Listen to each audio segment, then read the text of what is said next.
1947년 3월 1일 사람들이 제주북 국민학교 운동장으로 모여들었다. 제28주년 3.1절 기념 제주도 대회였다. 이 허가받은 집회에 모여든 사람은 대략 2만 5천에서 3만여 명이라고 했다. 당시 제주 사람이 28만여 명이었으니 10분의 1이 넘는 제주 사람이 모인 셈이었다. 그때였다. 말을 탄 경관의 말발굽에 한 어린아이가 채 쓰러졌지만 기마 경관은 마치 아무 일 없다는 듯이 유유히 가려 했다. 성난 군중은 저놈 잡아라! 하며 쫓아갔고 당황한 경관은 군중에 쫓기며 관덕정 옆 경찰서 쪽으로 말을 몰았다. 바로 그 순간이었다. 몇 발의 총성이 울렸다. 총소리에 놀란 군중은 동요하기 시작했다. 구경하던 6명의 주민이 외마디 비명과 함께 그 자리에서 쓰러졌고 8명은 중상을 입었다. 이들은 제주 4.3의 첫 번째 희생자가 되었다. 희생된 이들은 시위대가 아니라 단순한 관람 군중이었다. 명백한 경찰의 과잉 반응이었다.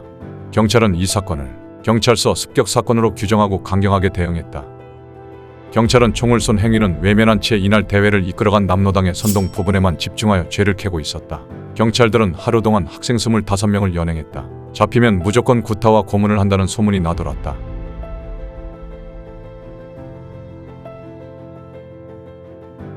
경찰은 얼마 후 시위군중이 경찰서를 습격할 태세를 보여 불가피하게 발포하게 됐다. 는 성명을 발표했다. 민심은 폭발 직전이었다. 1947년 3월 10일 주민은 물론 공무원까지 총파업에 나섰다. 국내외에서 보기 드문 대규모 민관 총파업이 일어난 것이다. 그것은 3월 1일 경찰의 발포와 이에 저항하는 민중의 의사표시였다. 총파업은 평화적이었고 별탈 없이 진행되었으나 곧 걷잡을 수 없는 후폭풍이 몰아쳐오고 있었다. 미군정은 제주도로 합동조사단을 내려보냈다. 3.1 사건을 좌익의 배후 조종에 의한 폭동으로 몰아붙였다.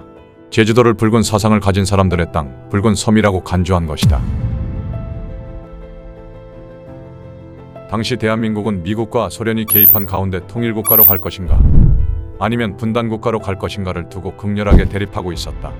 미군정은 남한만의 단독선거인 5.10 선거 강행을 결정했고 격동하는 냉전의 흐름 속에서 단독정부 수립을 들고 나온 이승만을 선택했다. 이때 미군정으로부터 철저한 탄압 대상이 됐던 좌파 계열의 남로당 제주도위원회는 갈등과 고민에 빠졌다.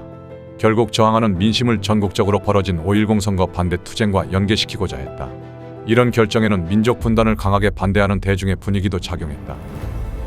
남로당 제주도위원회 강경파는 5.10 선거는 통일을 가로막는다고 주장했지만 남한 단독선거 계획이 명백해지면서 남로당은 단독선거를 저지하기 위한 강력한 투쟁을 이어갈 수밖에 없었다.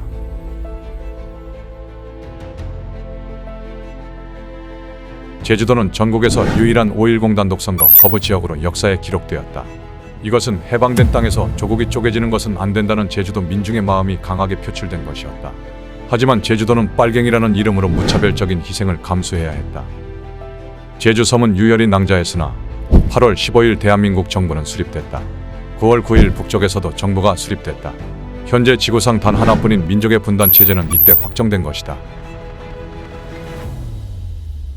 1948년 10월 17일 포고문을 발표한다. 해안선으로부터 5km. 이 포고를 무시하는 자는 이유 여하를 불문하고 폭도로 인정하고 총살에 처한다는 것이다. 포고문이 발표된 다음 날 제주도 해안은 즉각 봉쇄된다. 육지와의 백기를 막았다. 또 제주도 포구의 모든 어선에 대해 바다로 나가지 못하도록 명령을 내렸다. 제주도를 향해 정부는 무조건 진압을 명했다. 이후 섬은 휘몰아치는 피바람으로 아비규환 그 자체였다. 제주 4.3의 비극을 아직도 모른다고 그곳에서 대체 무슨 일이 있었냐고 묻는다면 허영선 제주사 3을 묻는 너에게가 대답이 될 수 있을 것 같습니다.